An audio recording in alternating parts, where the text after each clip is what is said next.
Is there any declaration of financial interest? All right, seeing none. Is there delegations? No. I'm going to seeing that I seek someone to recommend that the agenda be adopted as presented. Oh,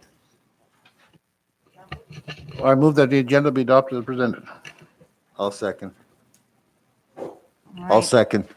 All right. Discussion? Cynthia, White? White. Can I add a COVID update for the record? Where do you want to? So we'll put it at, why don't we do it before the strategic marketing plan? So administration, make it administration, subsection I, subsection, and then move the marketing plan down to subsection 2.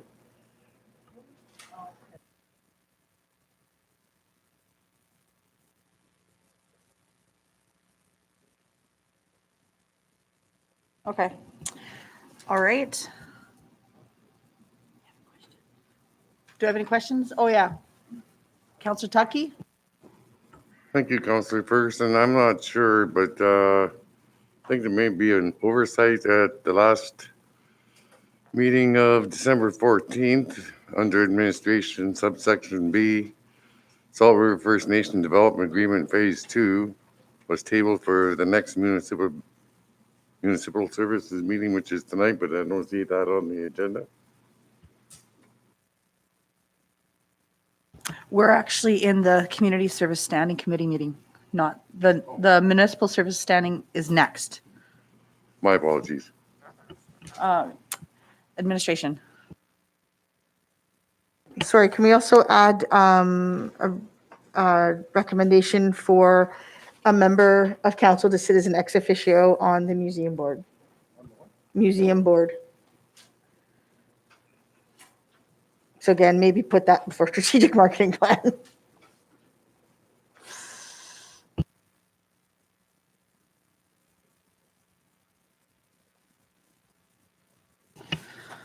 Okay.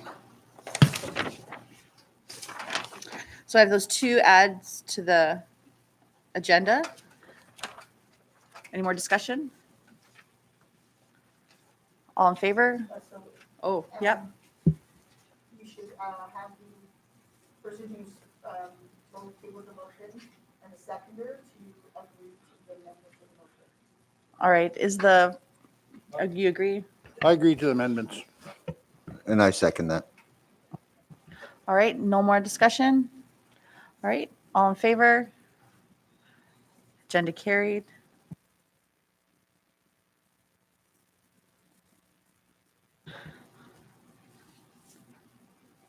All right, moving on. Attached in the meeting package for your review are the minutes from the last standing committee meeting of December 21st. Also for your review is the vision and values, also the community service master plan, and the the economic development plan. Moving on with the agenda, the director's report, SAO. Thank you. I will hand it off to Mrs. Clucci in a moment, but first I would just like to bring to your attention some issues that we are having at the rec center in regards to the curling facility. Our ice plant is down. It has gone down. This is the 2nd or 3rd time this season. We have had various tradespeople in to try and fix it, as well. Have been on the phone with Simcoe in an attempt to diagnose over the phone and effect repairs, but have had no luck. So we are waiting. Typically, Simcoe comes in for a midlife or mid-season inspection. I know that they are currently putting in their application to be able to come into the territory for that. I think there are a couple of things about that. When might we want them to come to the community, given the current situation with Omicron, and that we have to decide if their presence is essential enough to actually have them come to the community. The second part of that is, so it came to my attention this spring that every spring there's a flood of water into our electrical room in the basement of the rec center, which we always, I didn't know this, but apparently facility maintenance has always put this down to spring melt. However, over the holiday season, when the ice plant went out of service and the ice in the curling rink melted, the electrical room flooded. So now, because those things happen concurrently in the spring, we cannot determine if the flooding that happens in the electrical every season is because of the curling rink or if it is because of spring melt outside or some combination thereof. We're very uncertain about the quality of the drainage system for the curling facility. It's kind of sketchy at best. So we have some concerns about it. I have concerns about whether or not it's appropriate to bring the Simcoe person in before we have the Omicron situation a bit more under control. So to commit to a date for him to come if cases continue to rise. And then I have a very significant concern with our ability to diagnose what the problem is with the electrical room flooding if we have the ice back in. Because it would be very challenging for us to determine based on Mother Nature whether it's the curling rink or if it's snow outside. Given that scenario and that curling is currently can't be active until after the change in the current temporary gathering order amendments, I am reluctant to commit to putting the ice back in this season. I know curling is very unhappy to hear that. But beyond that, we're not sure what the problem is with the curling ice plant, and we're not sure what the costs of that are going to be or the timeline for repairs. So I think it's prudent to make a decision. I would suggest that we are, unless council objects to my decision operationally, I think that we should let curling know that there are a number of reasons not to put the ice back in this year, and we can't guarantee the ice will be in a timely fashion to salvage any part of their season. So I just wanted to let you know that that's the direction I'm going in. But if for some reason council heartily objects, I certainly would be open to that discussion. Thank you, SAO. Council Campbell? Well, for the drainage problem, we can get some cameras in there and take a look at it. The people in town that have cameras, follow the drainage line, see where it's all going. That could be the least amount of our problem. And I think we should wait till a week here or 2 weeks from now and not cancel curling altogether. We got to keep the sports going in the community of Fort Smith. It has a hard enough time as it is to keep people in that building for curling and everything. Let's support them as much as we can. And wait a week and see what we have any different stance on Omicron variants thing, and then make a decision about bringing in Simcoe. Can we do a live feed to Simcoe and see if they could diagnose the problem with somebody there? Thanks. Thank you, Campbell. SAO?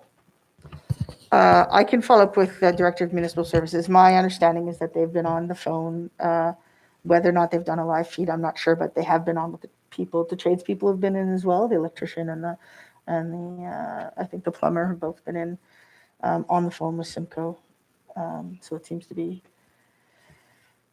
much more challenging. They're under the impression that they can't do it unless they can physically be in touching it. So I'll confirm with the director and see if there's some alternatives. But I agree to wait until to schedule until we know what's going on with Omicron.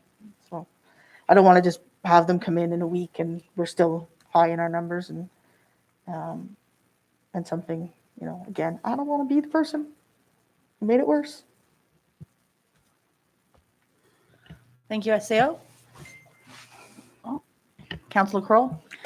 I don't think we should actually cancel the curling at this point either. I know they have a couple bonspiels that they're hoping, anticipating to be able to provide.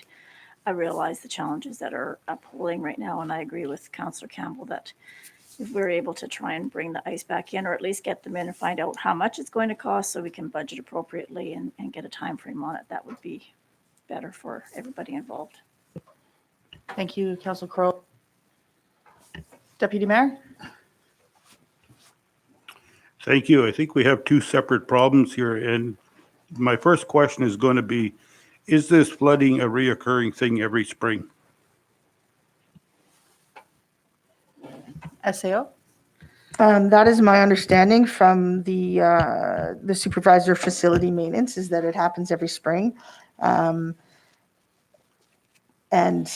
it's, I mean, I don't think anybody can say for sure if it's the same time the ice goes out every year, but certainly it's around the time the ice goes out. So it's unclear. We've done some additional work to try and to mitigate any flooding from the outside, but we won't know how effective any of that is until this spring. And then we'll have to determine, still have to determine whether it's the curling rink water or if it's external. Thank you, SAO. Deputy Mayor? Yeah, I hope the rest of the council will agree with me, but this kind of stuff has to be unacceptable where we allow a building to flood each spring. It's my understanding that the building next door, the library, also floods quite regularly. We have to start doing some preventative maintenance or get these problems solved, because I don't think there's a building anywhere that should be designed that we accept yearly flooding and stuff without trying to fix it. There has to be there. We have to get an inspection done. We have to get a tender out there, and we got to get this fixed. Like Councilor Campbell said, the first thing to start with is checking the drain, and I support his view on the stuff that we have to get this stuff fixed. We can't accept it in a building that it floods every spring. Thank you. Thank you, Deputy Mayor. Any other comments? Mayor? Yeah, whether we're putting the ice back or not, the problem still remains is the building is flooding, and it's flooding into the electrical room. Now, if that should something happen over there, then we're gonna lose the building. Nevertheless, we probably have coverage in it, but it's not the point. The point is, and always is, it seems to be, is it's always we're patching and repairing because stuff was never done in the past, and I brought that up before. And a good portion of our time here, honestly, is going to be fixing up stuff that should have been done. And it's just one of the things we're going to have to get used to and fix them. And this is one of them. But, you know, it's been flooding for what number of years? If it floods one year and you're on it right away, you fix it right away. I mean, so I don't know. I just get someone in there and look at it and get it done so it doesn't happen next year again. Because, like, if it was going to the janitor's room, yeah, okay, I could be a little bit more easier with it, but it's going in an electric room, right? Water and electric don't mix. So get it fixed. Thank you, Mayor. Any other questions? Okay, so SAO Director's reports? Yes, I'll pass this to Mrs. Colucci. Hi, so I'll start with the rec center. So for the month of December, we saw in some areas our attendance was a little bit lower over the holiday season. So Pete's Gym had a few less users than normal. But we saw really high numbers in our parents and tots programs, mostly due to the holiday for the schools. So we were super busy for stuff like that. The pool, we had a couple sponsored swims by the Union of Northern Workers. So that was really great. They sponsored 6 swims in total for the public to access for free. Most of our programming our numbers were steady this month. The Zumba finished up, the swimming lessons finished up, and we kind of had less scheduled over the holiday break. And then we can pick up scheduling again the plan was to pick up scheduling again in January, and that's kind of been put on hold as well. So that's what we were up to in the rec center. The arena had very high usage over the month of December. Some of our user groups take a break around the holidays as well. So figure skating, as an example, took a break the week before Christmas, and we'll hopefully get a chance to be back in the facility in the coming months. We'd had 2 3-day tournaments that we're able to run in December, and we also had the PWK tournament where they played 2 games. So it was great to see people in the arena again and using it, and it was a really successful tournament. Our childcare numbers, we have the after-school program continues to be full. We're at max capacity in that program and continue to have a waiting list there. So there's very high need in that area. And the daycare has added 2 more full-time and a part-time child to our program. Less drop-in spots because those children were occupying drop-in spots before. As I go over to the library. So the library had much lower usage and actual attendance, but higher circulation. So what we've kind of noticed is people are going in, they're getting the stuff that they want, and then they're leaving. It's no longer like people are coming in and hanging out and using it as a gathering place. So we're still there functioning, getting people the things that they need. We're just no longer that place where they kind of spend a lot of time reading with their kids or hanging out with their friends.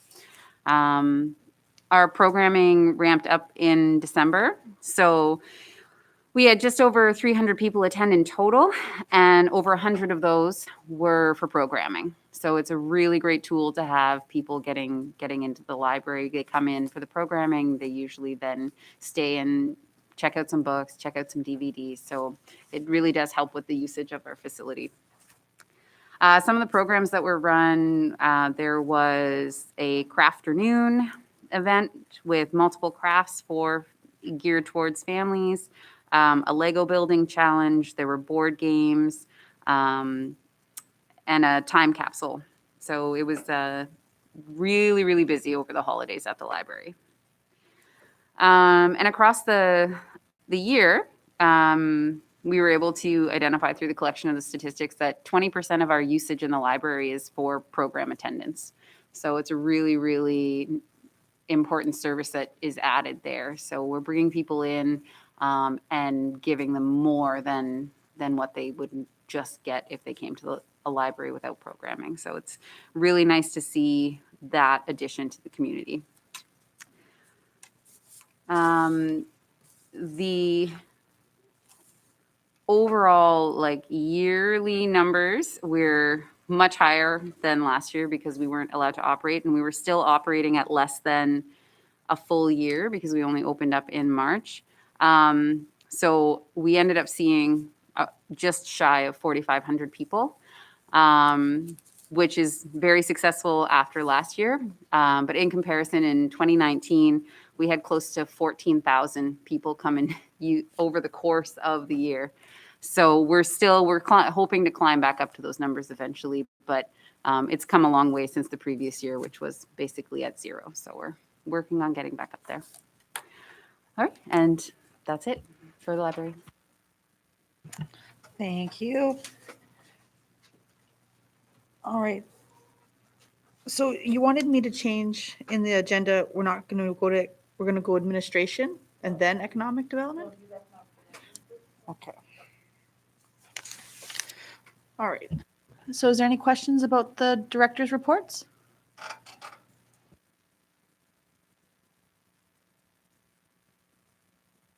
Okay, seeing none, I move on the agenda with the economic development. SAL?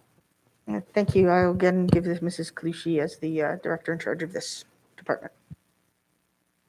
All right, so just a couple updates here. There were some things included in last month's package that were included in this one as well.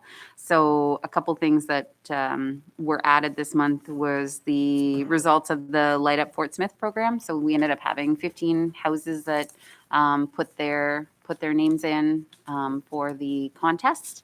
And it was really nice to be able to kind of advertise that so people could have that opportunity to drive around the community and see the lights. So a big thank you to all the homeowners out there or business owners that decorated and created a nice kind of wonderland for our community members to enjoy. For the landscape design, we've now received some of the reports over what they heard while they were here in their last visit. And they've also given us some of their concept drawings. So I believe that those will be looked over before they're shared. And the next consultation, I believe, is moving virtual. Yeah. So that there'll be a second round of that so that they can bring the things that they heard the first time, as well as the concept drawings, to then consult with community members again to make sure the process is inclusive and it's what the people of Fort Smith really want in Conabare Park. There was an update again on the cookie crawl. We sold out of all of our cookie tins. It was really successful. We had a lot of feedback from businesses saying that they enjoyed it. They'd be willing to participate in something like that again. And people were out and about for that weekend. You could see them carrying their tins around. So it was a really nice added event for community members, and possibly something to expand on in the future to make like a weekend getaway for people as they could come to Fort Smith. And then with our social media, we're seeing lots of views and visitorship coming on our different platforms, and very small gains kind of as we're getting new followers. And that's the basic update for our social media. That's it. Okay, thank you. SAO? Yeah, so I just wanted to touch on what the director said in regards to the consultations. I met with our consultant IBI group, who is also doing our transportation planning as well with us. And we're to be coming up at the end of January for both of those projects to do a community consultation in person. And we're pivoting to virtual for both of those projects to keep them going in a timely fashion, because their plan was to come up the week of January 24th. And given that the current public health temporary gathering restriction thingy doesn't end until the morning of the 22nd, we felt it was prudent to just make that pivot now because we don't know what's going to happen in those times. I have seen what we heard document and some of the conceptual designs, and actually have provided them some feedback for them to put together before we present it to mayor and council and the community. Right?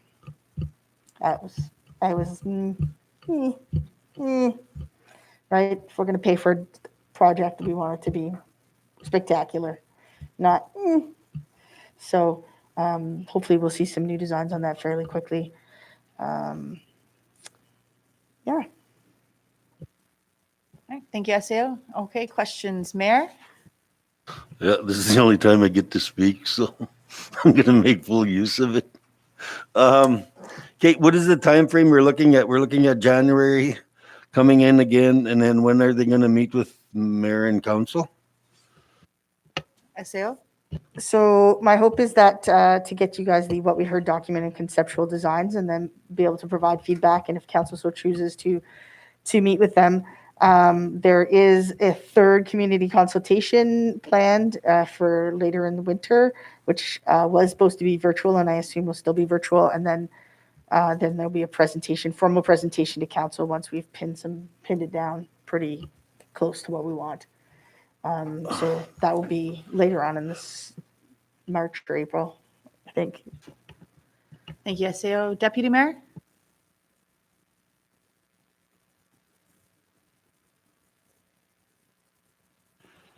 I was looking at social media this morning, and on there was an ad for funding for summer jobs for students and such.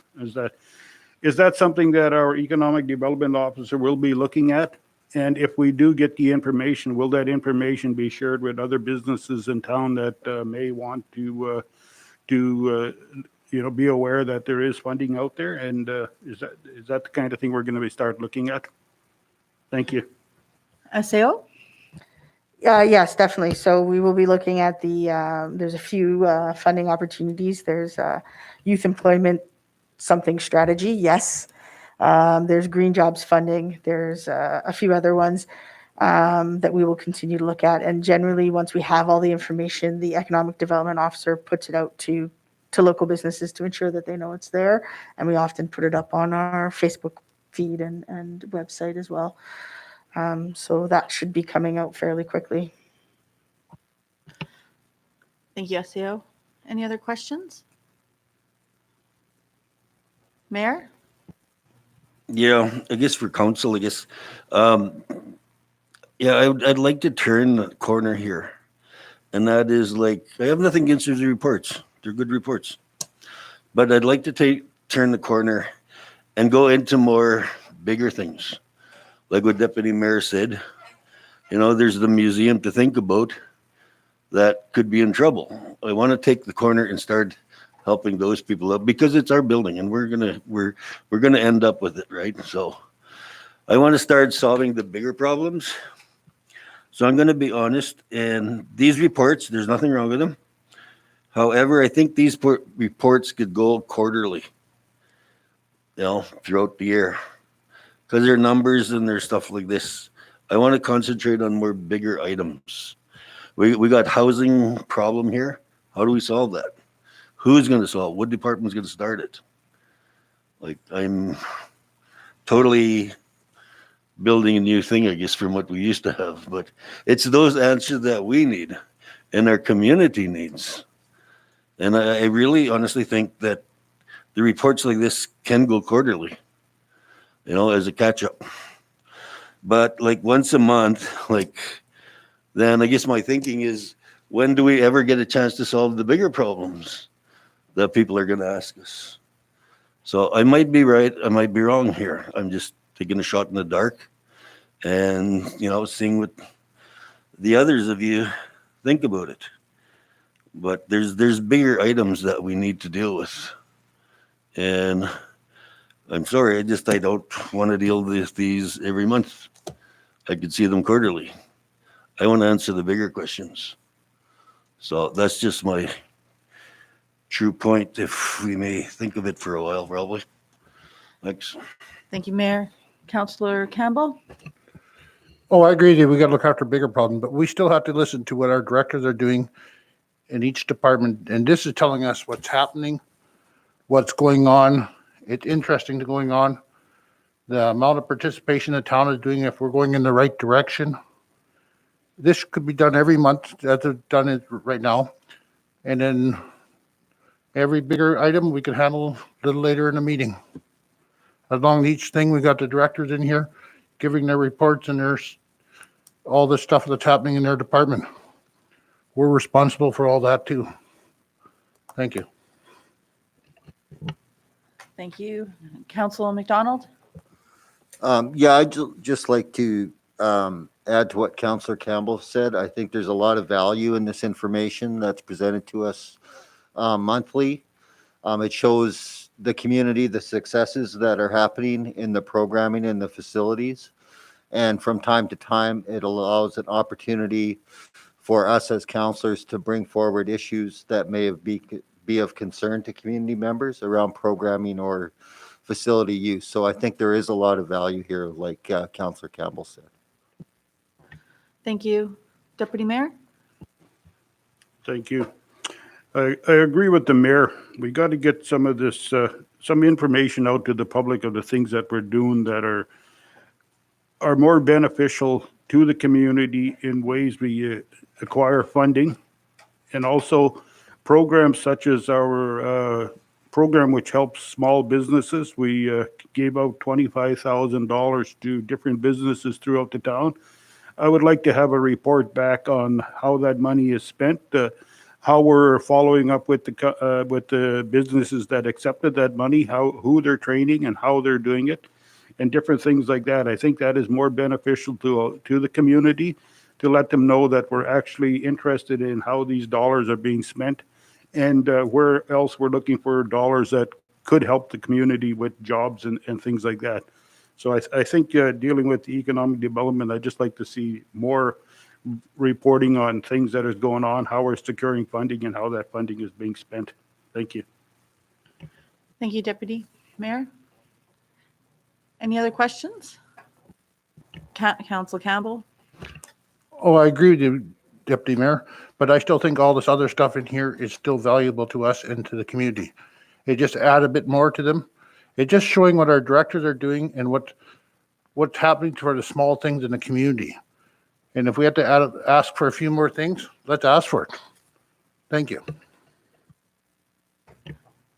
Thank you. Any other questions? Council Crowell? I just have a question for Mrs. Colucci. I see that you used advertising for targeting Yellowknife and Hay River for the cookie crawl. I was wondering if anybody actually bought in to come in for the town.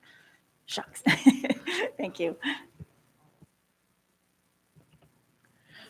Oh, SAO? Yes, so nobody bought in, but I do want to say that our getaway campaign was mostly out of community, but in territory participants in that contest. So I think there is a market for it, and so we'll see where it goes, but maybe we combine some things. Yeah. All right, any other discussion? All right, so anything else on economic development? All right, moving on to advisory boards. The Community Service Advisory Board, SAO. Oh, Crowell, yes, that's you. So our last meeting was December the 14th.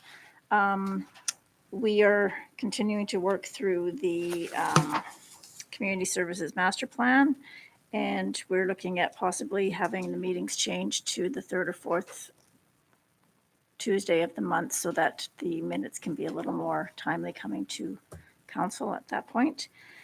We have a new member that is present that attended our first meeting, and that was Alex Hazelwood. And we are also wondering, they were asking if monthly stats from the community service departments could be included in our CSAB meeting packages, and Emily said that she was going to be able to do that for us as well. The other issue is minutes taking. Mrs. Colucci is doing that on her own, which is nice, and it's a far-reaching item on all the agenda for all the advisory boards. And I know we've looked at, since their possibility of having them taped and that type of thing, if we can maybe have administrative support for doing minutes instead of putting it back onto the director or other advisory board members. Please. Thank you. SAO? I certainly think that that's something we can review. Having the executive secretary do minutes for advisory boards is relatively new. It's only been the last 2 years probably that they've been doing it. Otherwise, the secretary of the advisory board was responsible for minutes. We just have to be aware of how many meetings the executive secretary has to minute, especially lunch meetings on top of council meetings, on top of council committee meetings. So if we add the advisory boards back in, it's kind of going to depend on what other committees council wants to have minuted. I think previous council had taken communications off the minuting list, but bylaw review stays on the minuting list. So, determining how many is reasonable to expect to have done every month, knowing that minutes can take quite a long time, and how much detail needs to be included in the minutes. Thank you. Any other discussion? All right, seeing none. I see that the next advisory board is the Economic Development Advisory Board, but I think I also sit on that and I'm the advisor for that. And I think the biggest thing to talk about is the marketing strategic plan, so that's for later. So we'll just go on to the next item on the agenda, which is administration. SAO. Which one did I say first? COVID? Thank you again to council for participating in this afternoon's meeting. I just wanted to, we were unable to put the meeting from earlier today onto YouTube because of some technical difficulties, but I wanted to just ensure council was aware that we've had some exposures in the last couple of weeks. Last week we had an exposure at the daycare and the children and staff had to isolate. The staff member who was involved in that exposure followed all of the requirements of the chief public health officer. And it was just Omicron. They had tested negative and they were wearing a mask at the time that they were at work. We had a second exposure at the rec center this weekend, a birthday party that was held there. There was an exposure there, but I think the more interesting part of that is that there were two people who are reported to be non-vaccinated individuals from two different households who were at the party. So that is a bit of a failure on the staff's part to validate people's vaccine passports. However, I think they were trying to trust the person who had organized the party to not break the rules. And clearly that didn't work out for us. So staff will be, once we reopen the facilities, that will be reinforced in staff, is that they are required to check all vaccine passports of anybody they haven't already checked, to make sure that they're in the system. So that has led to an exposure. So we have staff at home because of that. And then we had a staff member test positive today. And I'm still working with the CPHO's office to determine how to get our essential staff back to work. Health provided me with some rapid tests today, but we're only able to provide 10. So if we have 5 or 6 people that need to be back at work, we won't have many tests available for very many days. But as a precaution, we can certainly hand those ones out right away. We're at 34 cases as of today, or as of today's report on the dashboard. We all know that's 24 hours behind. So case rise, the number of active cases went up from 21 reported yesterday to 34 reported today. So we know we're on a pretty steep trajectory on the upward trend. We haven't seen this many cases before in Fort Smith. So please continue to wear your masks in public places. Please continue to contact Protect NWT if you think that somebody is violating the requirements of the CPHO order. Please continue to practice your safety net, which is, making good choices about where you need to be, who you need to be with, and using all of the physical distancing and hand washing and monitoring for symptoms that has been recommended through the pandemic. There are tools on the GNWT COVID response website to help you determine whether or not you need to take a test. There's some a quiz survey type thing to help you determine what your steps should be for isolation and whether or not you should be calling for a test. So if you're sick, please stay home. So some significant concerns about people abusing the facilities despite the policy that we have put into place and now impacting our staff. We'll have to monitor very closely. Staff that can work from home will start working from home. Water treatment staff will break up their shifts so there's no crossover between the two shifts. So we at least have some, if someone has gets a positive case, then we should be able to keep it out of the entire staff and have at least a couple of healthy people. And public works staff who will be allowed back to work will, each be in their own piece of equipment, and facility maintenance and recreation, community services staff will make sure that there's not a lot of overcrowding in our facilities, but it gives us an opportunity to do some more catch-up work on facilities that need to be maintained. But that's kind of the COVID update right now. I tested yesterday and it hurts my nose. Thank you, SAO. Any questions, discussion? Okay, seeing none. There was another note about a museum board. SAO? Thank you, Madam Chair. An email was sent out late last week. I received a call from the president of the museum board, or the chair of the museum board, requesting council to appoint an ex officio member. I don't know if everybody saw that email. Our new executive secretary is trying to figure out everybody's emails. So I'm looking for someone. They do have a meeting tomorrow night. And we're hoping that a council member could attend. As the mayor indicated, there are some concerns over there around financial viability, I guess. I believe Councillor McDonald responded to the email putting his name forward to sit as the ex officio member on that board. But I think, Madam Chair, if you would like to determine if there's anyone else expressing interest. Okay, so is there anyone here interested in sitting on the museum board as a liaison to the town of Fort Smith Council? Or, so it's just, you vote, you've. No, I'm in a motion. Okay. So then I guess I seek a motion for Councillor McDonald. I move that we appoint Councillor Jay McDonald to the Northern Life and Cultural Center Board as the ex officio member representing the town of Fort Smith. And the seconder? Second by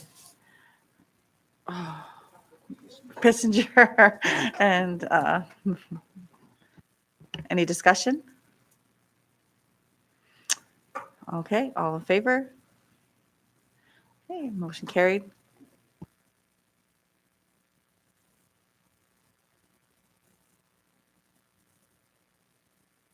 Administration, the strategic marketing plan.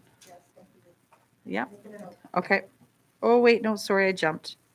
Bylaw, policy and review, development. Nothing on the okay, so moving on then is the strategic marketing plan, SAO. Thank you. I know that Madam Chair had indicated last council meeting that a representative of the Economic Development Advisory Board wanted to be available to discuss this. I think that is a valid thing, but I wanted to present it to town council first to determine what other information you might want or need, your thoughts on it, and to give you sort of our perspective from administration. This project's been on the go for over a year. The last iteration did not meet our needs. What we were looking for was some pretty specific shovel-ready requirements. So, who are we targeting for tourist, visitor attraction, resident attraction, and business attraction? Ideal ways to target them. What channels are we getting them through? And then, some costs around particular actions and campaigns, as well as outcome measures. So that was sent back to them to ensure that we had all of those things, and I think they've delivered on that this time. So the first 3 sections of the chapter, it's a very long document. The first 3 sections are a lot of great data, a lot of amazing background data that we will use for all kinds of things. It is, there's a lot of demographic data, community input that has gone into this. And so, I can see us using a lot of this as we develop our website and parts of our website related to economic development and tourist and resident attraction. From section 4, where they talk about the SWOT analysis onward, I think is the key sections for us to talk about and move forward from there. Like the rest of it is really content heavy. So where we need to make differences or changes really starts with us in chapter 4, section 4. And then we have sort of the personas or types of people that we're trying to attract and actions that we can take to do that attraction. Very similar to a lot of other reports, we need to improve our website quite a lot. We need to be using social media a lot more. We need to have some targeted campaigning, which are things that we have known but have had trouble pinpointing who we're targeting, right? And how you can't really make an effective marketing campaign without knowing who you're marketing to. So I think this gives us a pretty good outline on that, as well as some outcome indicators and costs. So I just wanted to bring this to you for the initial discussion. I don't know that anybody is probably ready to recommend it be adopted, but any initial questions that we can try and answer for you. And then if we feel like we need an EDAB member to come in as well, we can certainly set that up for next month. Thank you, SAO. Is there any questions?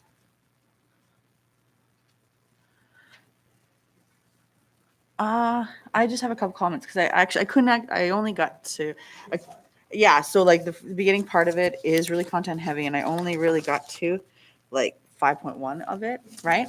And then it was like, oh, that's where I should have started, right? Because then it was really relevant. I noted that in the beginning and going through in the front of it, like they mentioned a lot of things about aurora viewing, which I don't know how applicable that is for Fort Smith. Like a lot of the words and stuff they were using really felt like it was like from someone else's and put to us a little bit with that aurora viewing and even some of it mentioned things that wasn't even about Fort Smith. Where was that? Something like describing certain communities when they would take large scale downsizing of companies, like in large places, and you're going to work from home and all that. But however, that's not Fort Smith. And, it was, I don't know, it wasn't really applicable to us. That was a couple of things that I saw with that, like SAO. So I think trying to figure out the COVID stuff and how we could like capitalize on COVID and people being the volume of people who are now permanently working remotely because people can. We don't have those industries that are doing that, but perhaps we can attract people from those industries to work here. There's lots of campaigns from the East Coast in particular, where they're campaigning like, if you're going to work from home, you might as well work from home on the beach, right? So how can we capitalize on things like that? The aurora viewing is I think a market that has been identified because Yellowknife is no longer has the accommodations and capacity to continue to meet the volume of tourism that they're getting. So other communities are looking at whether or not they can cut into that market. Because of the dark sky preserve, it could potentially be a market for us. It's how much we want to invest in it. The dark sky preserve unto itself could be a market for us. It's just a decision about what is the attraction that we're going to focus our marketing on. Is it the river? Is it the dark sky preserve? Is it Wood Buffalo National Park? Is it culture and heritage? Or which percentage of those things? Mm-hmm.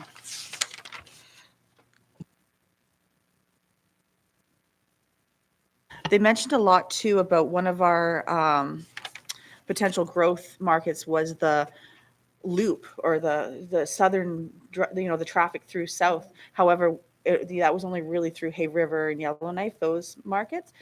And it wasn't like, that's not seen on our end. We're like the end of the line, kind of. We're not a loop. So I'm wondering how they would get us to become a loop, as a growth. I think they're specifically talking about the road through the park, and having at councils, the value of council advocating or working with the Alberta communities to advocate for that road to be built, would benefit us, I think is the message they're trying to give us, is that if we could be a loop, then people would come in and leave. They'd either come in through us or they'd leave through us, right? Instead of being at the end of the road, we'd be a part of the loop. And then for resident attraction, they really talk a lot about the Tolson grid expansion and the Pine Point. They're mentioned several times throughout this. I'm just wondering specifically, how is Fort Smith going to capitalize on that? Yeah, I think they were looking for industry in the region.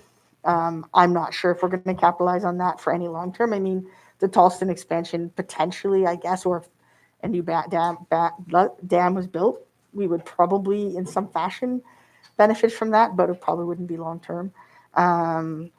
So yeah, I'm not sure I agree with those as potential markets either, but they are technically potential growth markets. Council Bolio? Yeah, some of those marketing areas are aimed at the Aboriginal groups. And we as a community should link up with the community leaders if we're going to do the tourism thing with the Nedene National Park. That's becoming a big hit now. And we are connected to that through the Smith area and Hay River and Pine Point. Pine Point is in exploration and it's going to be opening up soon. So that's another connection to tourism and stuff and getting people up here through that mine. And the road south is also another connection for the leadership that goes through the Wood Buffalo National Park and Peace Point area and stuff. That's also with the leadership. I think that's where we should be looking at towards tourism with the Aboriginal groups here in the community. Thank you. SAO? Yeah, thank you. I totally agree with Councillor Bolio in regards to the relationship to the park between the community and the Indigenous groups and the leadership. I think that Councillor, Mr. Miltenberger will be visiting us remotely next week to talk about work he's doing around relationships between parks and Indigenous governments and municipalities, and how we can become more actively involved in that. Again, I have a dream of a road where Smith Landing happens to have an eco lodge along the river as they come into Fort Smith, which is the actual gateway to the Northwest Territories. Councillor Kroll? I was just wondering if they looked into getting more update. Many of the stats that they're doing from the census is from the 2016 census. If there's nothing available, they haven't finalized the 2020 census at this time yet. Just these numbers are like 6 years out of date, right? So. SAO? Yeah, that's the problem with census numbers. It's not accessible. Wasn't accessible when they were writing this report.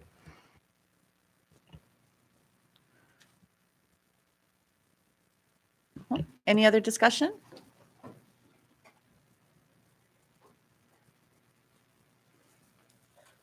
Okay, SAO? I just wanted to confirm with you that the community engagement on this included a lot of local businesses, the leadership, and that we will share this report out with the leadership for feedback probably before we share it with the public. So I don't know if how council feels about recommending moving forward with this or not, before we take those steps. Thank you, SAO. I think I should just mention too that you should change this picture on the introduction. It's super old. Yeah. Okay. Councillor McDonald? Yeah, I've done a really quick scan of it and haven't had an opportunity to read it in depth yet. So I don't know that I'm ready to make a recommendation in any way, shape, or form, or actually even share it at this point. I think unless all of the other counselors have had an opportunity to go through it in detail and are comfortable with the content, then I won't hold it back. But I'd like to have an opportunity to perhaps ask some more questions as I can get a little more familiar with the content. Thank you. Thank you. Any other questions? Are you looking for us to see, what, are you looking for something from us with this? No, not necessarily. I mean, we'll bring it back next community services meeting. If council's not prepared to make a recommendation on it, totally okay. It was sent to you before Christmas, but Christmas happened and now COVID's happening. So it doesn't hurt our feelings. Economic Development Advisory Board has seen it, but we haven't shared it further than that. So if council would just like it to reappear on the agenda next month, I'm more than happy for that to happen. All right, thank you. Deputy Mayor? So I'm assuming that the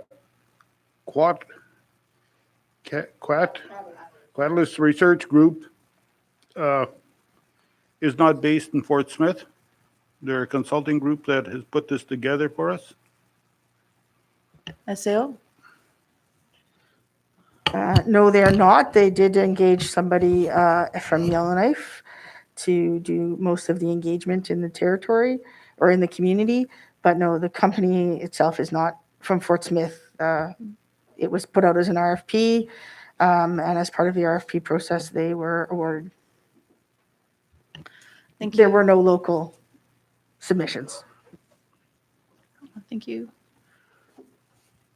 Any other discussion? Deputy Mayor? And where did the funding for this come from? I believe it must have been the previous council that put this together. Any idea how much this is costing us and where the funding is coming from? SAO? Yeah, this comes from your CPI funding. It was a $50,000 RFP, which is fairly typical for a report like this. Things like our community services master plan, our strategic plan.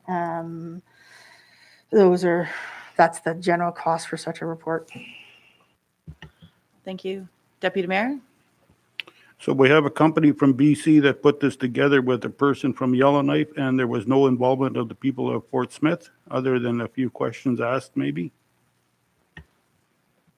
Oh, SAO? Is that a question? Or It's just basically a yes or no question. The company is from BC, the consulting firm. There's a person they associated with from Yellowknife. And what involvement was the people of Fort Smith in this report? And was there any financial benefit to the people of Fort Smith in the putting together of this report out of the 50,000? SAO? I'm not sure. This list, like many other reports, goes out for RFP. It is submitted. We receive submissions. We assess those submissions. If there's not a local person and we need the work done, we hire a competent consultant who comes in and does community engagement and gathers the data for the town of Fort Smith. This is a very typical way that we do this. Normally, unless a local consultant submits, there would not necessarily be any economic benefit directly from doing a report like this. Thank you, SAO. And Deputy Mayor? So we can tell the community that we spent $50,000 on a consulting company from BC. We can tell the community that we also, part of this 50,000 went to somebody from Yellowknife, but we can't tell the community there was any benefit to the community of Fort Smith on this. Is that correct?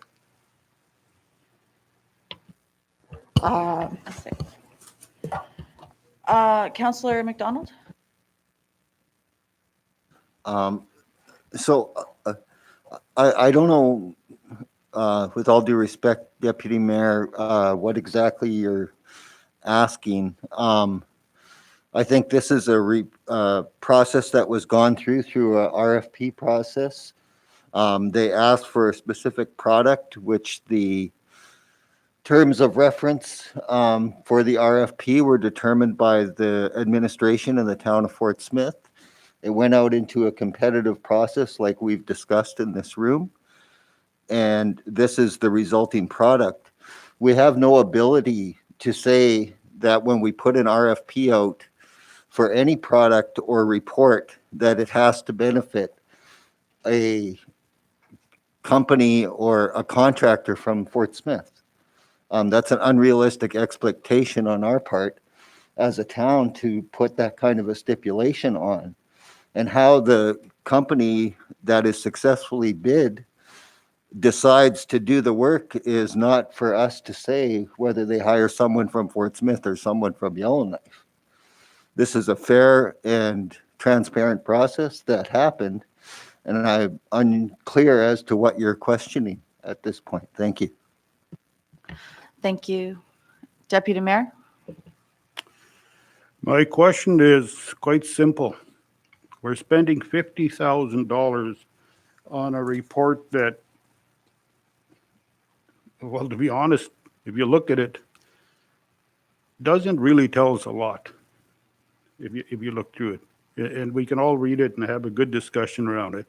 I understand clearly what a tendering process is, but I also understand clearly that we as a mayor and council should do everything we can to ensure that the dollars we spend, and $50,000 is a lot of money these days, that we can assure the town of Fort Smith that we are giving the people of Fort Smith and the community of Fort Smith as many opportunities as we can. It's not unusual. The government, everybody else tells us when they put a tender out, they have a local business opportunity component in it. And we have somebody from Yellowknife telling us what we need in our town. We have a consultant from out of BC that is telling us what we need in our town, but there's no really involvement of the people of Fort Smith in this, in putting this together. That's simply my question, is that we're spending $50,000. There should be some involvement of the people of Fort Smith. And I understand what an RFP is. I very clearly understand what that is. It's a request for proposal. Thank you. Any other discussion? Mayor? Yeah, this was my point I brought up earlier. Like we're spending money. I'm not sure how many proposals this is on tourism, and we seem to be spending a lot of money. And basically, it ain't going anywhere. You know, we only have, what, 2 hotels here. We've got other players. We don't know if they're going to play ball or not. You have Parks there who didn't do anything in Parks for the last 10 years. As a matter of fact, it's growing in. You know, and you know, I've been in this business for a long time, and I've heard this around the table a long time that tourism, it's over. Tourism's over. I'm sorry. It's long over. What I would have rather done, and I say when I want to take this corner, is take that money, and why don't we go to Fort McMurray, the oil and gas business? How many of our guys could go over there and get jobs? Now, one point in this town, Fort McMurray did come to Smith, and they were going to do a fly-in, fly-out for our guys, younger guys.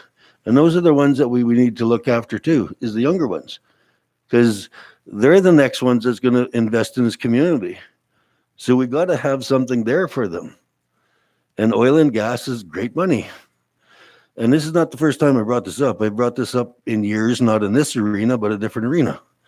But no one wanted to do it. There's a lot of people working McMurray, you know, and there is a lot of Aboriginal businesses and non-Aboriginal business who make a lot of money there, like your coveralls. Well, we could do that. It's been done over there. We're only changing spots. It could be done here. there's your coveralls, your boots, whatever it is. We could have contracts like that.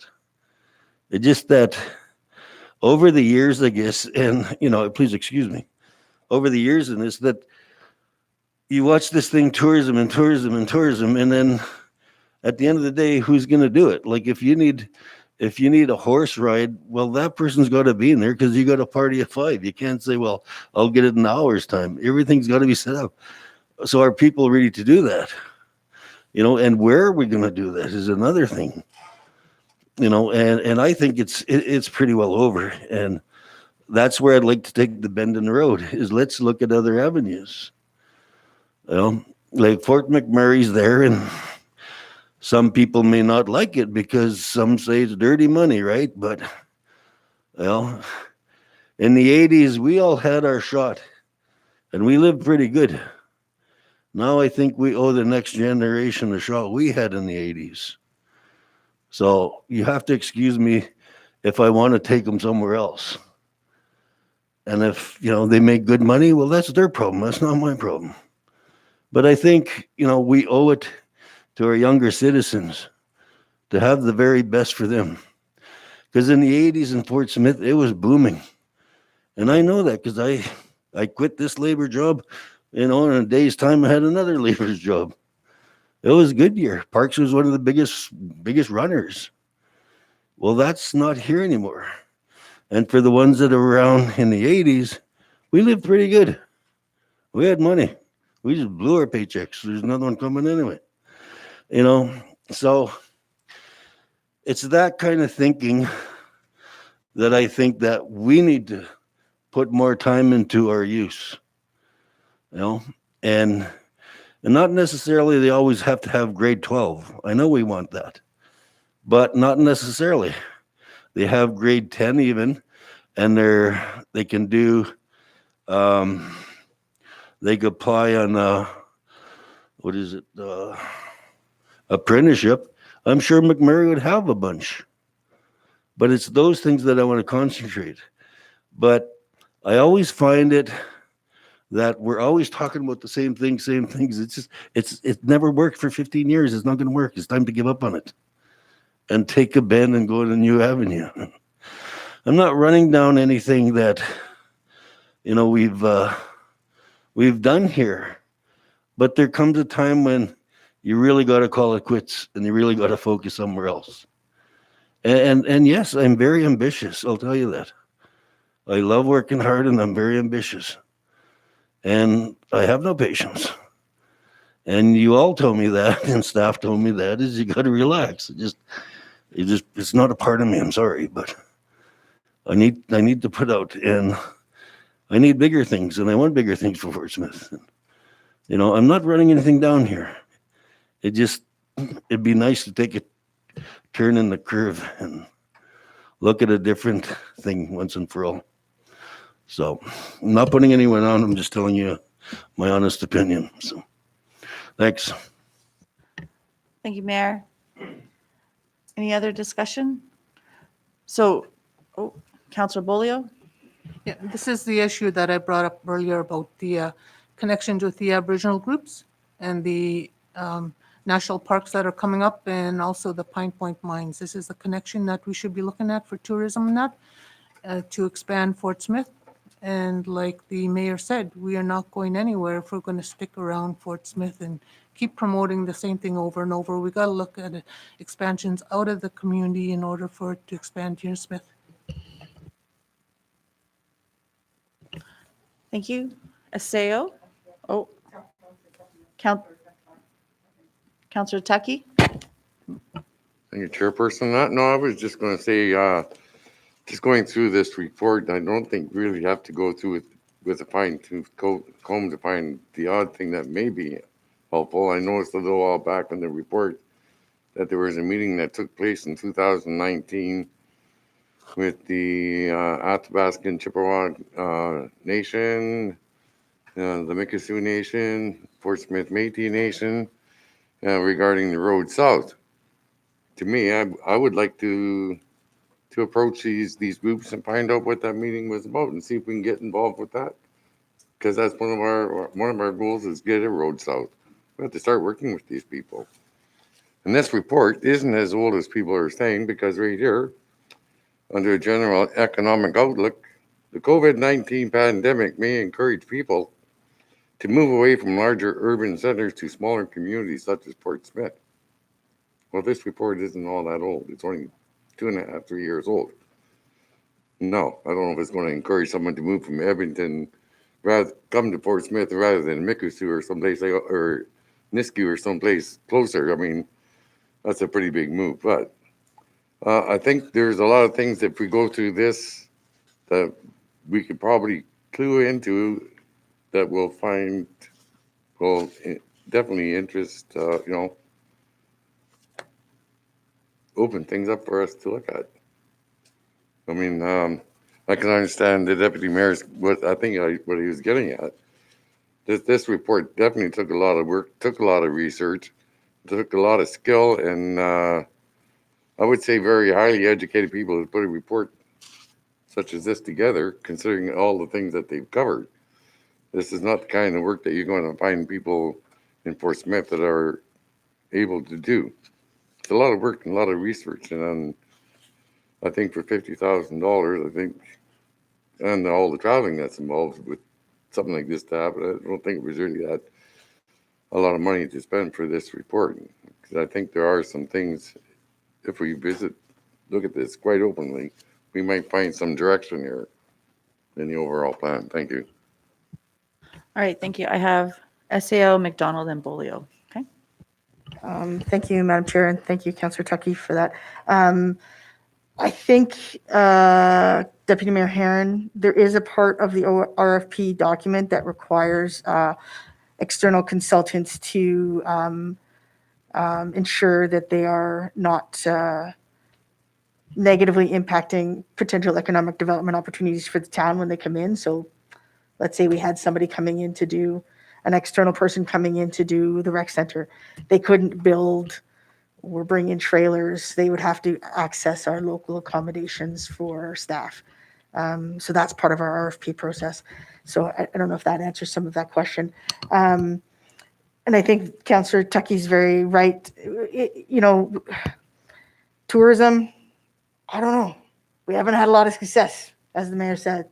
But those ideas around who we can attract to continue to keep this community at least the size that it is now, and what kinds of businesses, there's some good information about that in here around who we're marketing to and how we're marketing to them, that will help us move forward. And that's why it's not about tourism as a sole means of economic development. It is about attracting young residents and finding new entrepreneurship, is that a word? Opportunities for young families to come to the community, especially as we seem to still be losing GNWT jobs. Perhaps not as a rate as we were 5 years ago, but probably still a little bit. So thank you, Councillor Tuckey, for those comments. Okay, Councillor McDonald. Thank you, Madam Chair. Yeah, the only other thing is that I appreciate everyone's point of view.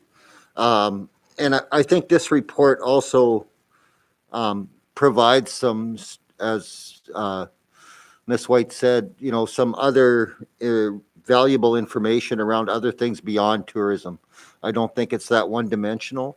And it certainly identifies a lot of the strengths and opportunities that the community could pursue going forward, and how we can best market ourselves to achieve some of those things. So like I said, I haven't totally engulfed the whole thing, but from what I have read, I think there is some good content here. Thank you. Councillor Bolio. Yeah, I totally agree with Councillor McDonald. It's exactly what I was trying to say about the Pine Point Mines and the parks and everything, putting ourselves out there and attracting people to come into the community. And as Councillor Tuckey said about the road south, I was part of that group and everything was going good and everything. And the pandemic hit. So that's what slowed it down quite a bit. And we had the Deputy Mayor Smith that was involved, that was sitting on that board. And he's no longer here, so I don't know if the mayor and council want to put somebody else from the group here on that board again, but I was part of that through the Métis, and it was a go-ahead until this pandemic hit and shut everything down. All right, thank you. SAO? So we, I think as the town, we're prepared to offer logistical support for that group to keep it moving forward. I believe that's where we're. I will have to go back and see if there are minutes from that last meeting that we have access to, which I think would be beneficial for council to see where they were at. It seemed like everybody was on board with working through that to try and get that started, but nobody wanted to be in charge. Might have been the problem. Nobody wanted to be like the group in charge. So I think the town had agreed to house a coordinator for that. I think that was discussed at council. Council Campbell? Yeah, that was discussed. Salt River First Nation was going to supply the office. And then other people, the chip bands, we're going to supply some personnel. And I think we were housing. And it just slowly went, we had a nice, good, strong meeting.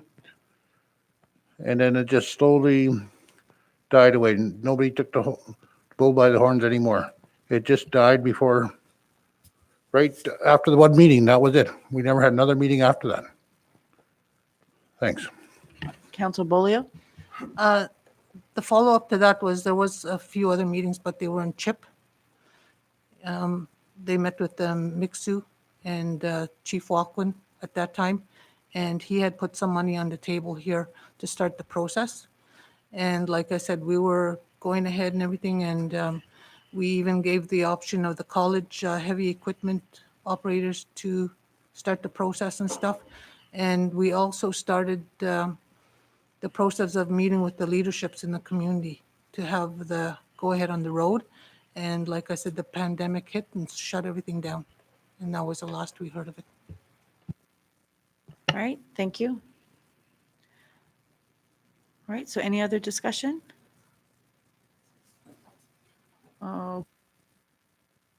Mayor Daniels? Yep. Do we have names, phone numbers for those places? Because they were supposed to come in and before Christmas, and which they never did. The person I'm working through is no one did, no. The superintendent of heavy equipment or the highways, Martin. So he's been in touch with them. So I'm not sure. I'm assuming they're going to be coming sooner. I have not talked to anyone but Chief Adams in Chippewa, and he's favorable for it, but I'm not sure who's the driving factor in Chippewa. I guess for us, I don't really want us to get into being the driver because we are in the territories. I'd rather let them carry it through because they're Alberta. It'd be easier if Alberta dealt with Alberta. And I think we have our own point of view on why we should want it is another way out. And in case like there's emergencies in the winter or whatever. So I think that's where I see us. But as for being us being the driving factor, I don't see that, but I do see us playing a big role in it. So thanks. All right, thank you. Council Bolio? Yeah, if I remember correctly, the reason this road came up, and I was with Forestry then, was the escape route. And when we dealt with the big issue with Fort McMurray and having only one access to escape Fort Smith, we're looking at the north end of our community. If anything was to happen there, and I'm sure everybody's aware of the 3-season fire we had on Salt Mountain and how close it came to the community. That's our only access of escape. That's why this road south came through Garden River. And rather than building and maintaining a brand new road, we chose the old road that was there. And all we had to do was maintain it. to upgrade it, and we'd have an extra route out of Fort Smith. That was an escape route for emergencies for Fort Smith. That's where this road came up in a meeting. And as far as Alberta taking over the road, they made it an option to give us the driver's seat because we're the ones that are looking for the emergency route. And they were willing to give us options on helping us maintaining this road, get it in operation process. And there's other communities other than Garden River and Tall Cree and Fort Vermilion that were in support of this road also. Thank you. Oh, Counselor Pissinger? Yes, we, that like everyone had mentioned, we did have one meeting. And initially when this road south was proposed and things, Fort Smith was the driving member of that road. We're the ones that want to go south and we need safety. So that's why, and we have to work together and say, no, we're going to let them take the lead. No, we have to work together and with them all together, like Councillor Bowl, you said, with Little Red River Band, Tall Cree, all that's their area. And Fort Chip might want an all-weather road too. We have to talk with them that way and join up. There's all sort of options. We were talking that initial meeting together, and like everyone said, then it went away. We need to bring that back together and start and be part of it, not let anyone say. It was Fort Smith who started that road committee. Thank you. Thank you. SAO? I know that this was a priority item on the last council's governance priorities. So this council sounds like they're passionate about continuing the work and may want to identify the road south as a council priority for this term as well. Thank you. Mayor Daniels? Yep, no, I don't have any problem taking lead, nor does probably the rest of the leaders in Fort Smith. It just that I said that because I didn't want to offend anyone. So, I mean, it is their province and they didn't want to step on anyone's feet there. But however, if they want us to take lead, I have no problem with it. We could get it started next week if you want. Thank you. All right. Any other discussion? Okay. So then we're just going to table this till the next strategic marketing plan, till the next meeting. No more discussion? Okay. Moving on the agenda, there's no execution of the counselors. So the next date of the community standing will be on, when will that be on? February 8th? Okay. February 8th, yeah. 2022, yeah. And I need a recommendation for adjournment. Councillor McDonald, I move that the meeting be adjourned at 8:20. 8:25. All right. Second, I'll second. Carol. Our meeting is adjourned at 8:25. Let's have a 5-minute break before we start the next one. Make sure your mics are off.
Sorry about that. Okay, I'd like to call the Municipal Services Standing Committee to order at 8:15. We'll review the agenda.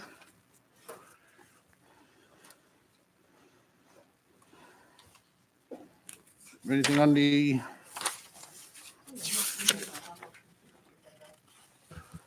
I move that the agenda be accepted as presented. I'll second that. any questions? Administration? Thank you, Mr. Chair. I wonder if council would like to add an in-camera session based on the CTV. Sorry, I'm trying to find the applicable section regarding human resources. This is like 23 something. Councillor McDonald, are you, did we decide what, regarding what? Okay.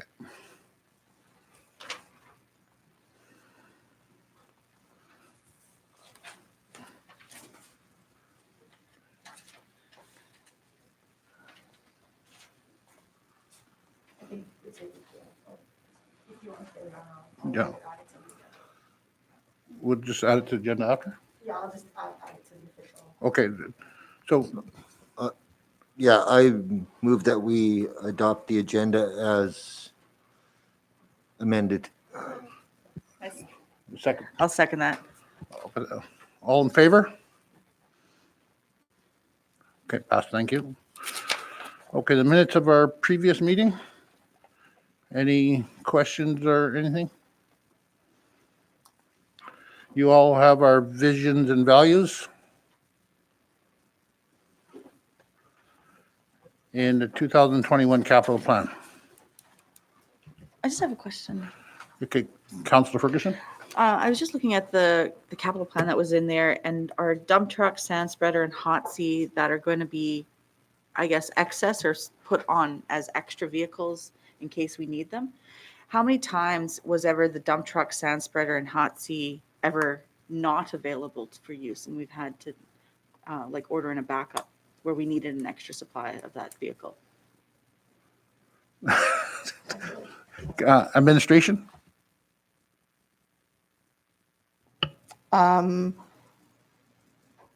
So when we have additional snow removal, for instance, a second dump truck would be helpful, especially given that we're going to have an additional HEO in the org chart. So having an additional dump truck for that, as well as things like moving cover at the landfill, those sorts of things, having an additional dump truck would not be harmful. We've never had a second hot seat. I don't think our intention is to keep the hot seat. I think our intention is to put that in auction.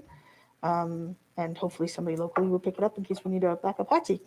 The sand spreader, again, the sand spreader, we haven't actually received our new sand spreader yet, but having a second sand spreader, especially if in the very near future we are responsible for the roads on Salt River's reserve lands, we'll need a second sand spreader anyways. And those require us, those are always in the winter.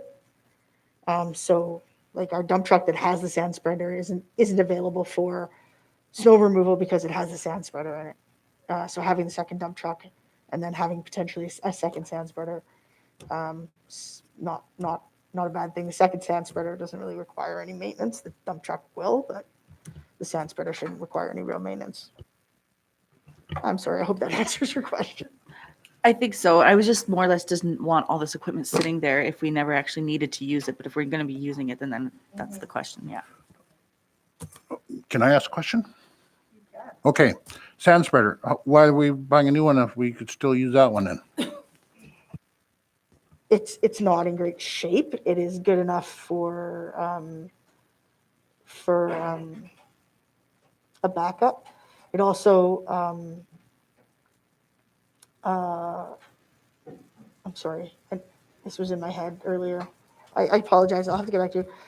It was in my head earlier. It is already purchased. It was part of the last capital plan.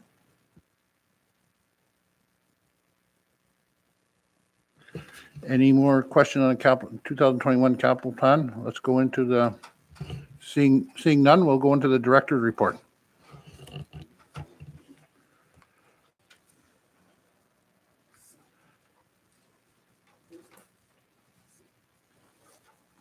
Director's report, administration. Thank you. Sorry, I was just Yeah, confirming yeah. that section. The Director of Municipal Services is not with us this evening. He is isolating. So I can give you a report on his behalf. Facility maintenance, there's been ongoing work on the arena and pool. We had some issues with the pool over the Christmas break, maintaining appropriate pool chemistry. So that is something we're working on. It is also an area of training we've identified that needs to be addressed sooner rather than later, to retrain some of our pool operators. And then right now, given that the arena is closed due to the CPHO's orders, we are doing some cosmetic work there. So there's need for dressing rooms to be repainted. So there's been mudding and patching and painting going on in there. We also have 2 members of the facility maintenance department working on their power engineering class 5. That's just started this month. Public Works is focusing on snow plowing, snow removal, and road sanding as the priorities. Not a whole lot other outside of those regular duties that's going on right now. Waterworks, the water plant operators have been acting as normal, except for the Frontier lift station is having a heating issue, and the waste tank pump 2 is not working. So that's on the books to get fixed. The plan is in place to fix both these issues, and neither one is an emergency. Bacteriological sampling, although has become an extra cost due to the health officer making us send our bacterial out to Yellowknife. This has caused a few issues. We used to do them once a week, which is safer, and now we have to do them, all of them, once a month on the day we do monthly tests. This added almost a half day of work that must be done that day, as well as the cost of extra testing. So I don't know why that is.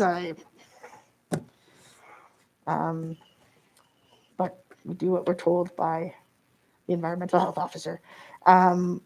Waterworks as well. The supervisor is also taking the power engineering class 5 and has started working on that. And we're working with the School of Community Government to get our waterworks staff their learning plans put together so we can get them on some coursework through NEAT to become more highly qualified operators. We love to see all of our operators at the class 3 level. So we're going to be starting to work through that program, which is completely online. So.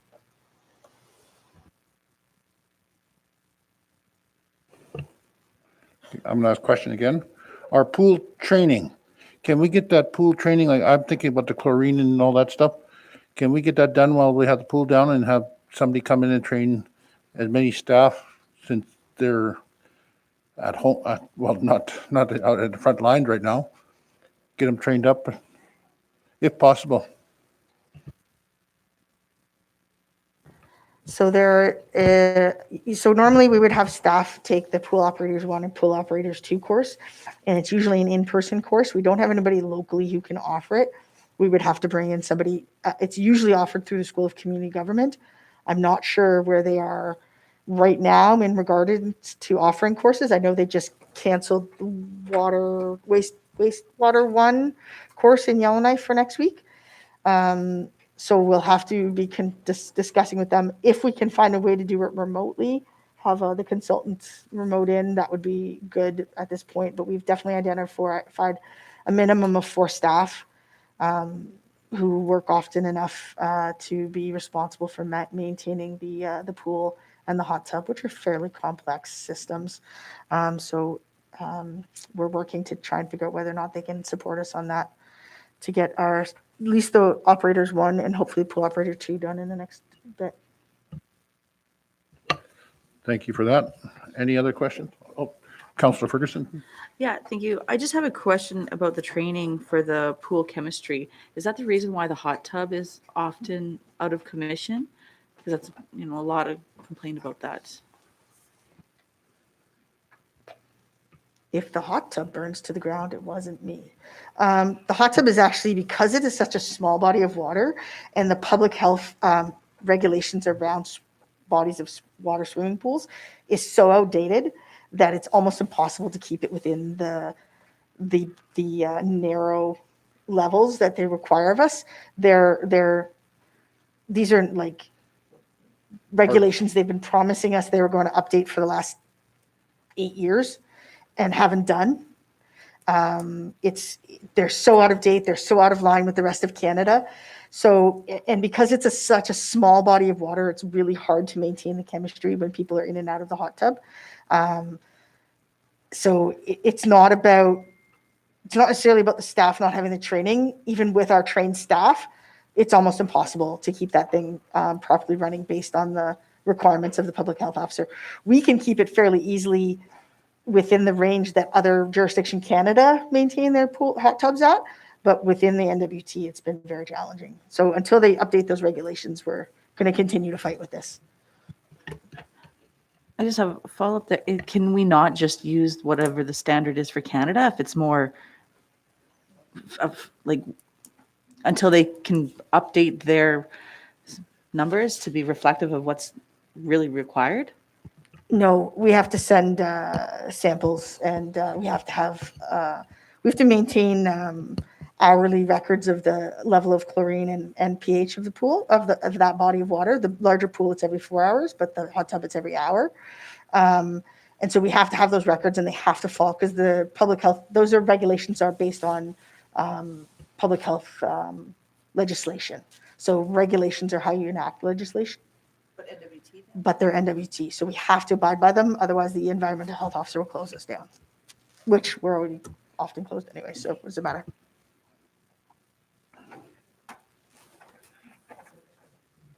Thank you. Any other questions?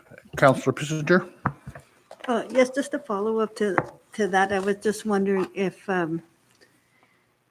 administration can get in contact with other communities and see how often their hot tubs are out of commission, and jointly together write a letter to the chief public health officer on the regulations and things like that. Maybe if we work together to change these to standards across Canada, if ours are better or supposed to have harder recommendations to follow, like, or we need to change them?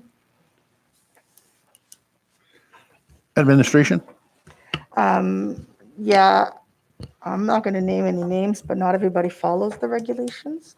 And then sometimes they get caught. The NWG Recreation and Parks Association has been advocating on behalf of the communities for the last several years for them to actually take action on this matter. So the community and regional representatives on that board have spoken on behalf of their communities to ask the RPA to continue to advocate to the GNWT to get these regulations changed. So it is actively happening, that advocacy. It's not being prioritized. Thank you. Any other questions? Mayor Daniels? Yeah, when they're advocating for us, I'm not sure how far they're going up the line or whatever, just dealing with the health chief or whatever. But I would recommend that we just go right to the minister. After all, the minister hires her, right, or him. I would just deal right with the minister, that you have a flaws in your system and you should keep up with the rest of Canada. So. Administration. Yes, going to the top is always a good plan. Having sat as the president of that board, I can just let Mayor Daniels know that we've had meetings with the minister and the deputy minister on this matter, and been promised repeatedly that we would be consulted. And the town, neither the town as one of the few year-round pools with a hot tub in the territory has been consulted, nor has the NWT Recreation and Parks Association been consulted at this point. So I can speak to their executive director and see if they can give us an update on where that stands, because it is one of their action items. Thank you. Any follow-up, Mayor Daniels? Yeah, if we're dealing with the ministers already, then perhaps we should just go to the premier's office.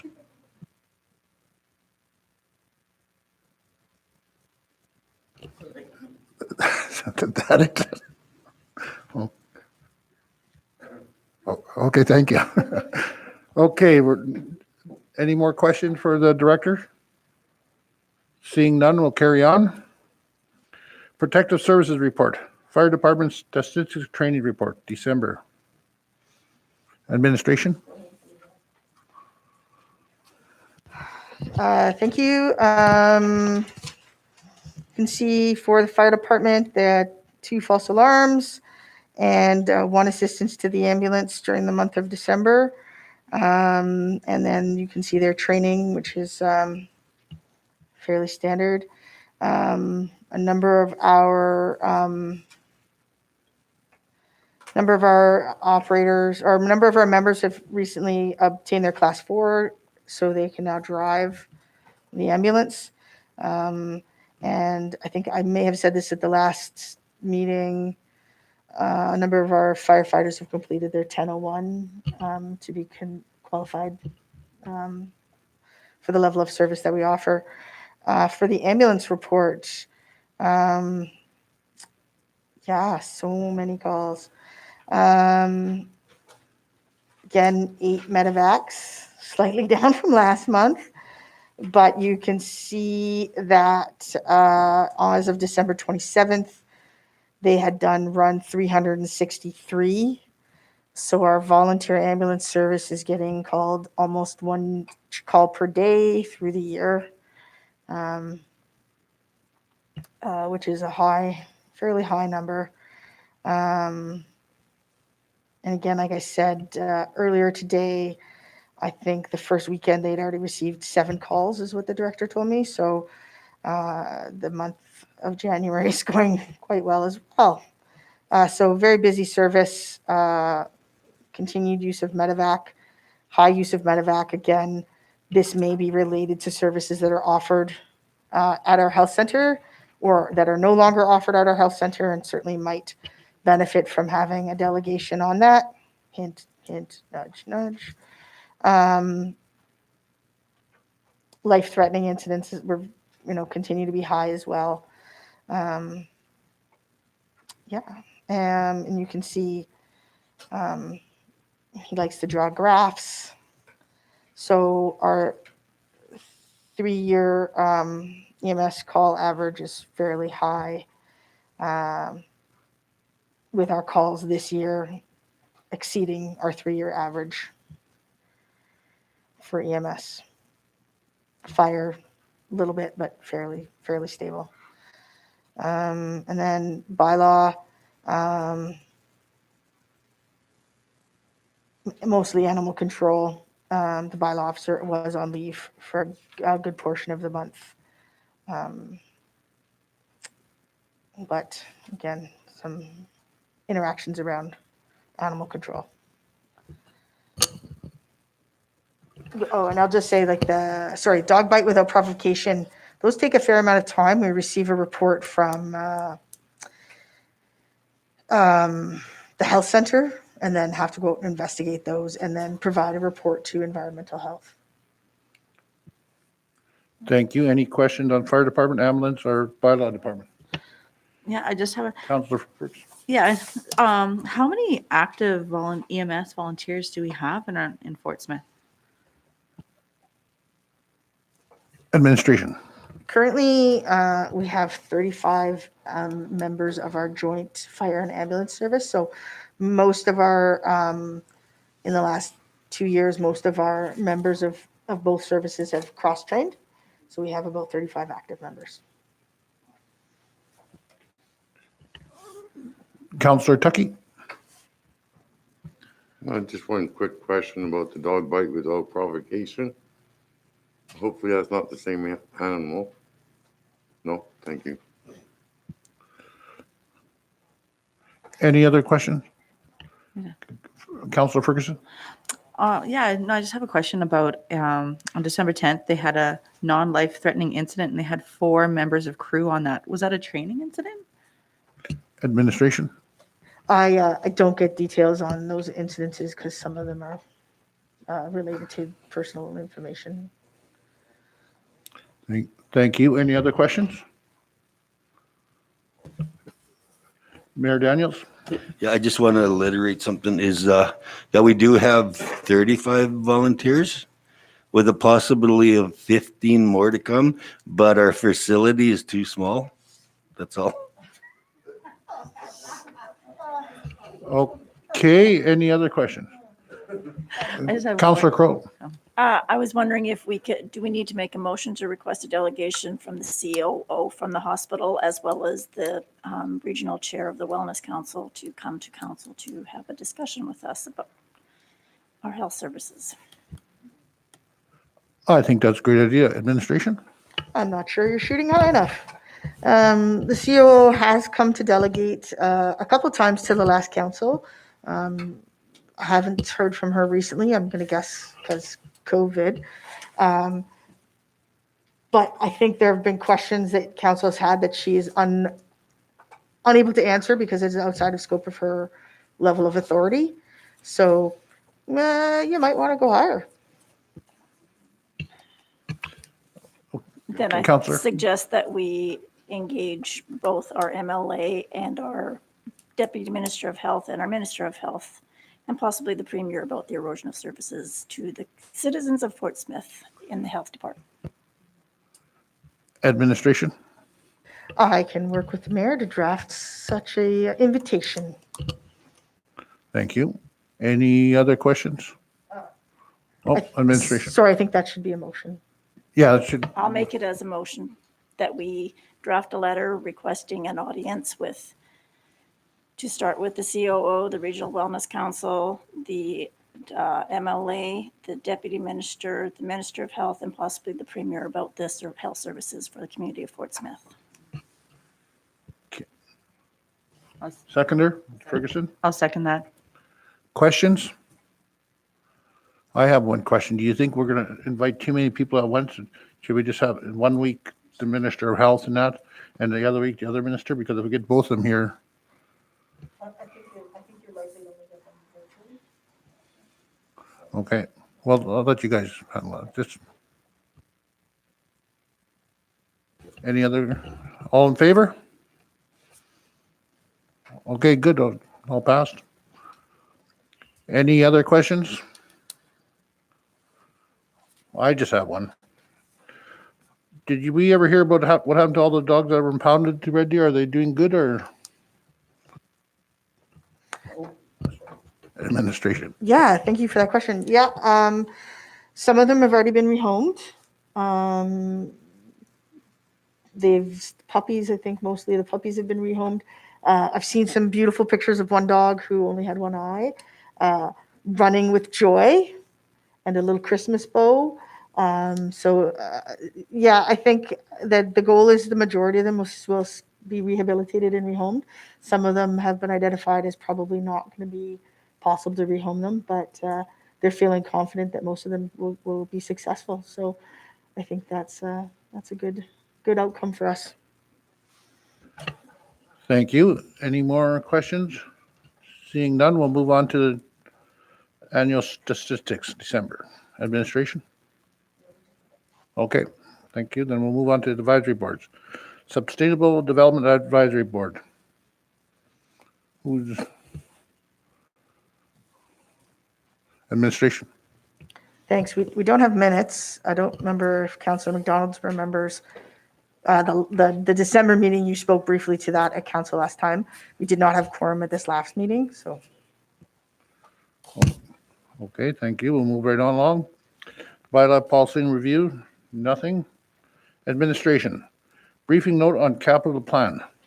Admin. Thank you. I didn't actually include a briefing note, although I did include the capital plan because I know that you all were meeting about your priorities and how that might impact the capital plan last weekend in your workshop. I think it is prudent to start your public discussions around capital planning. So I did include this for just your initial discussion so the community knows where you're working on with capital planning and what your next steps are. Do want to remind council that some of our infrastructure is in desperate need of repair and replacement. Some of our fleet needs to be replaced, and we are seeing significant delays on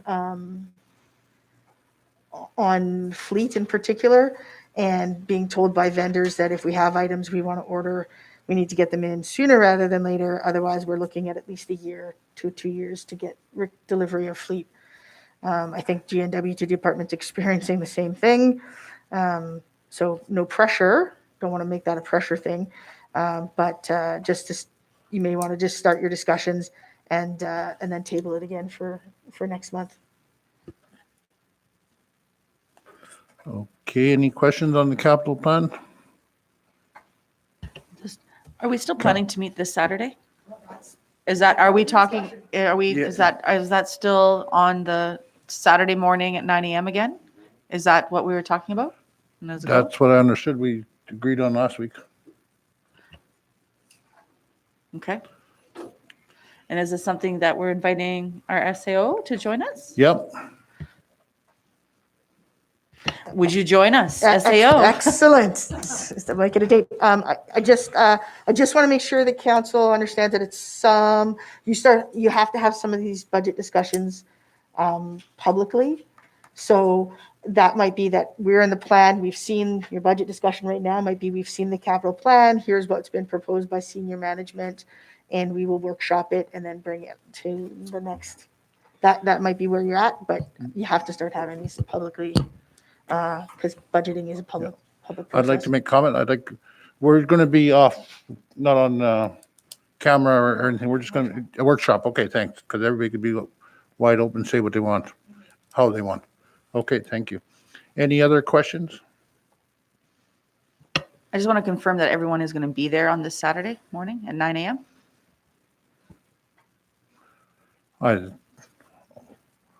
All appears to be right now. Okay, so we'll put this capital plan off till next month. We'll table it till next month at this time. Do we need a motion for that? I move that we table the capital plan discussion to the next meeting of the Municipal Services Standing Committee. I'll second that. Thank you. All in favor? Good. Thank you. Okay, briefing note on development permit. Administration? We have a development permit request for home occupation from Mr. Donald Burke. Application number DPA 036-21 to operate a home occupation snow removal business from lot 682, plan 35828 Primrose Lane. The property is owned by Mr. Alden Voigt, and he has signed off on the development permit application. It is zoned as an R2, which is a multi-dwelling residential zone. So home occupation business is a conditional use, so it requires council approval.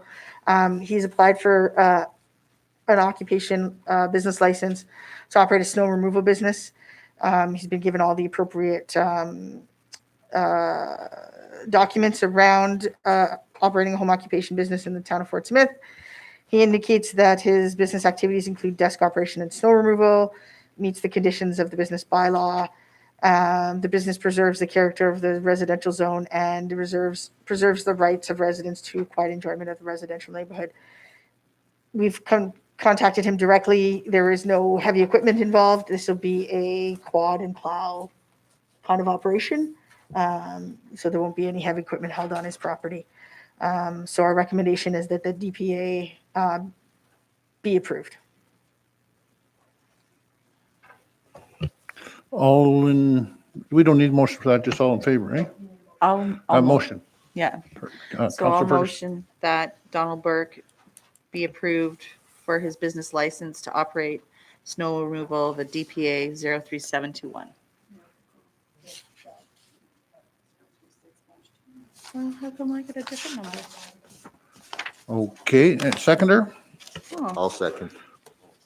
Councillor All kinds of- Kissinger? Discussion? All in favor? Good, thank you. Other business.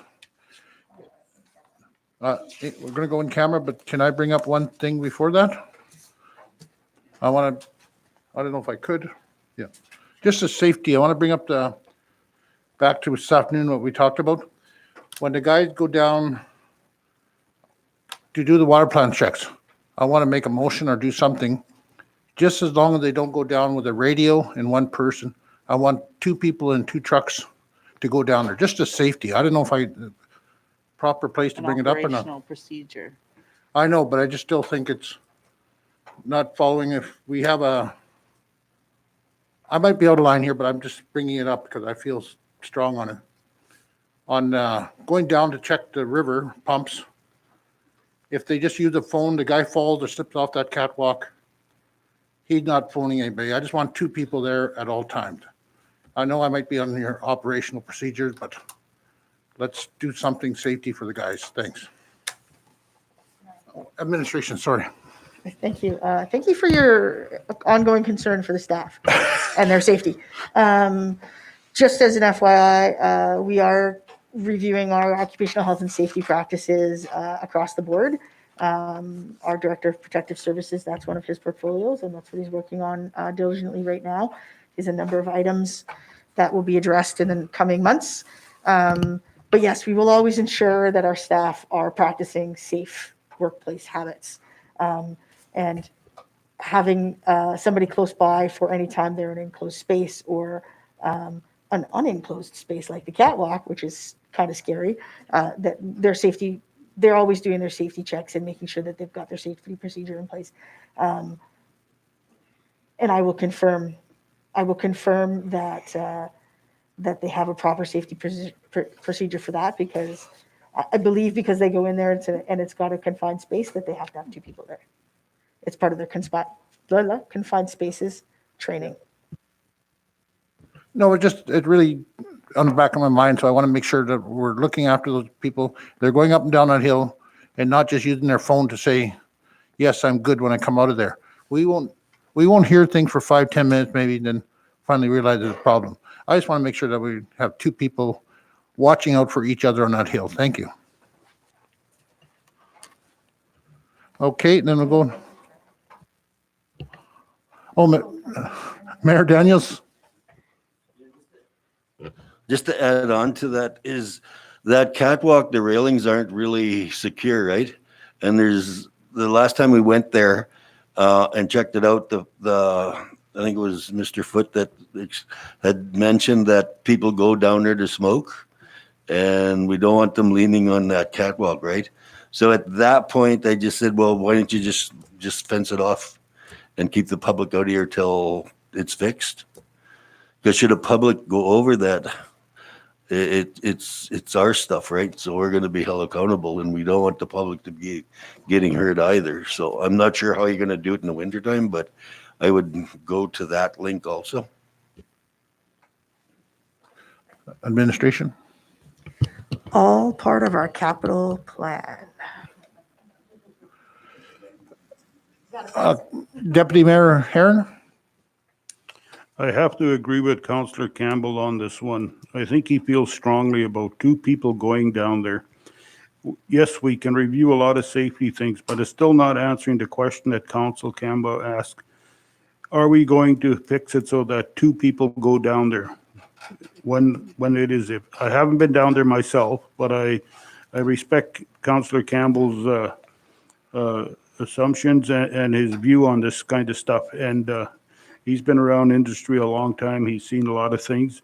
And when he feels that there should be 2 people going down there from a safety point of view, if we have to put a motion through or something to get 2 people down there, then I'm prepared to second it if Councillor Campbell wants to put that on the table.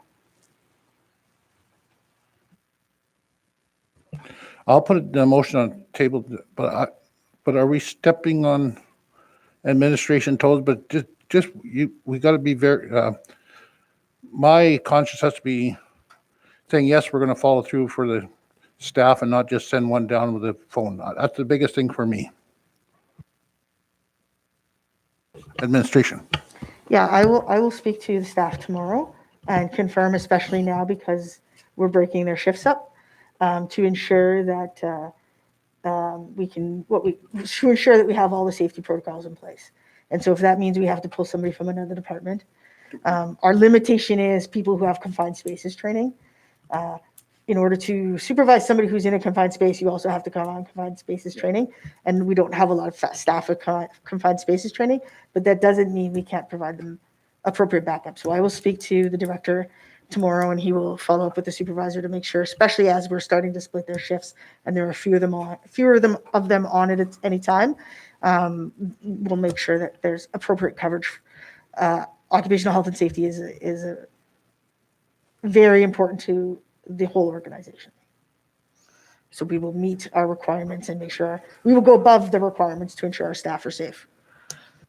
Thank you. That's why I want to heard above our requirements, not just meet. I want to make sure we got the 2 people at all times. Okay, thank you. Okay, that was my other business. Now we're going to go in camera for, anybody want to move to go in camera? I move that we go in camera. Seconder, Councillor Ferguson. I'll Councillor Ferguson, sorry. 1 second. Okay, now I move it. All in favor? Okay, let's go in camera.